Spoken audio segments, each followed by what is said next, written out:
We are on item number 3, open forum. I believe there is a community member who would like to address the school committee. Just as a reminder, per policy of the school committee, open forum cannot last longer than 30 minutes. Each speaker is allotted 3 minutes, and you cannot reference items of personnel litigation or contract negotiations. So I believe it's Mr. Hemling wanted to speak with us. That is correct, Dr. Locke and Dustin Hemling. Please turn your camera on and unmute yourself, sir. Great. So please just introduce yourself and your address. Hi there, my name's Dustin Hemling. I live at 739 East Road. On December 16th, I requested to be on the agenda. I have a copy of the request. I submitted to the superintendent's office as required by the rules. I was denied the opportunity to be on the agenda for January 11th and then also for tonight's agenda, but what I have to say shouldn't take longer than 3 minutes at the most, so I hope that's okay. I'm here tonight regarding the book All American Boys that's currently being taught in our 9th grade English class. Now, I've read the book and I would encourage everyone else to do the same, but I'll quickly read the synopsis. All American Boys is a young adult novel that looks at a specific instance of police brutality from the perspectives of 2 high school classmates. Rashad, who is savagely beaten by a local policeman who wrongly suspects him of shoplifting and assaulting a white woman, and Quinn, who sees the beating and initially pretends he didn't. It's a fictional reflection of real-life police encounters with young Black men that ended badly. This book is currently ranked number 3 on the American Library Association of Most Challenged Books in the United States, and it has been since 2020. Another book on last year's Tiverton Summer Reading List, The Hate U Give, ranked number 10 on the same list. Both books have been flagged by the ALA for profanity, drug use, alcoholism, and promotion of anti-police views and divisive topics. I'll read a quick excerpt from the book. It does contain explicit language that for the most part I've censored. And this conversation is between 2 teenage boys. Since when have you ever gotten off your ass, let alone thrown a punch when you were stoned, man? F-U-C-K-U, man. No, F-U-C-K-U, Quinn. That dude doesn't do drugs. His dad would kick his ass. You do drugs, a-hole. Just a puff here and a puff there, man. Come on, I don't do drugs. There are several more passages I could read, but I think you get the idea. Tonight, I want to pose 2 questions to the school committee that I posed to the superintendent's office yesterday. Why does Tiverton have books being taught in school that are in the top 10 most challenged books in the United States? I mean, it's a fair question. With thousands of books to choose from, why did we choose these? I mean, a simple internet search brings up, the titles brings up several red flags, for lack of a better term. And my second question, if my child was caught using the language in this book or referencing drug and alcohol abuse in the school hallway, would there be disciplinary action taken? The answer is unequivocally yes, and there should be. There's even a sign posted in the district office that says profane language is subject to arrest and prosecution under Rhode Island general law. But apparently 13 and 14-year-olds reading in class, listening to it on audiobook is acceptable. Is this the district's current stance? Unfortunately, in today's world, a school district only gets attention in one of 2 ways. 1, when the school board meetings descend into chaos and are broadcasted on social media for the world to see. Or number 2, because they're exceptional. We should choose to be exceptional. I'd like to read one more excerpt in closing. My mother and I had calmed down and were watching Family Feud, laughing at some of the stupid answers people were coming up with. Name something you might find under your bed. A monster. No, they don't hide under there no more. Or in closets, Spoonie said, making an entrance as usual. They hide in plain sight with uniforms and badges. Let's not teach our children to vilify the people that we trust and pay to keep us safe. Why don't we teach them that 99% of the men and women in uniform would throw themselves into harm's way to protect them without question?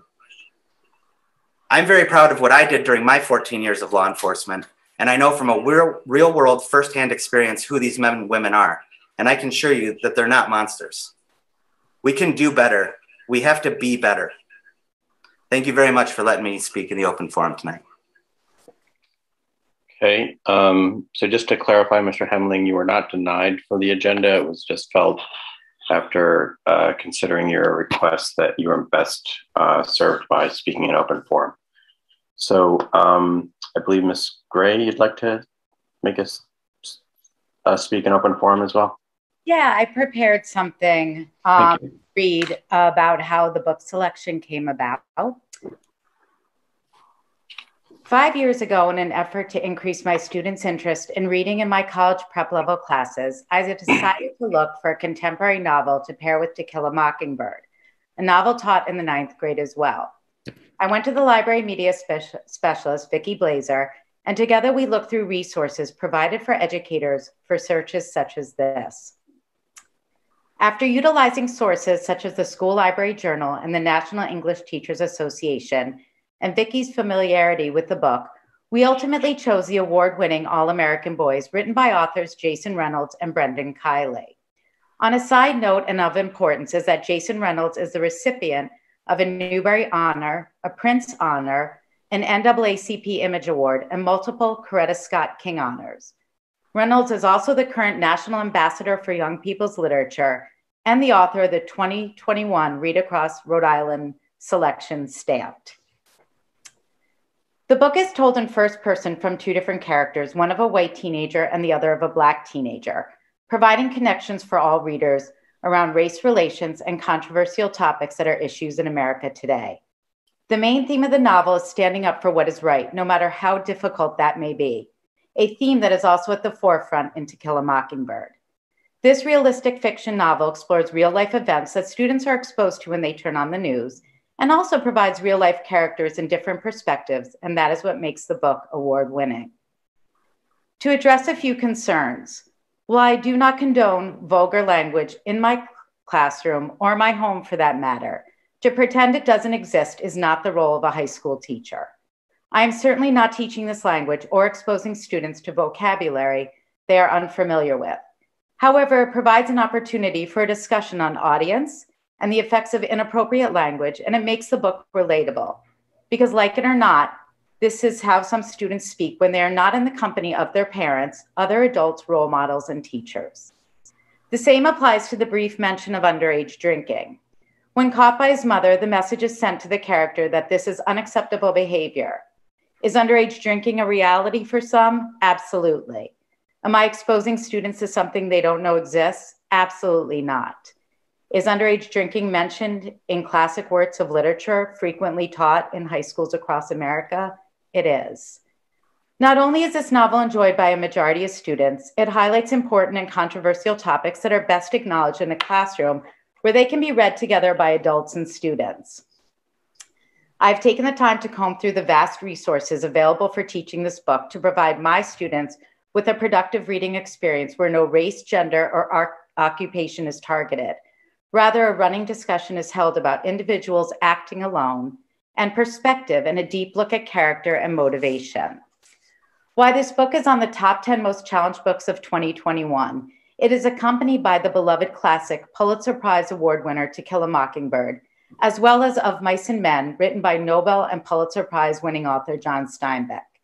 It should be noted, though, for those of you that are unfamiliar with these lists, that the previous year Harry Potter was on this list, and in recent years, The Kite Runner and the Bible have been on this list as well. I am proud to have chosen this book to be read in my classroom.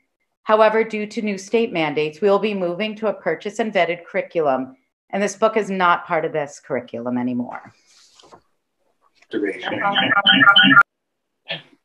Thank you very much, both for your views. Unless there's anyone else who would like to speak in open forum, we're going to move on.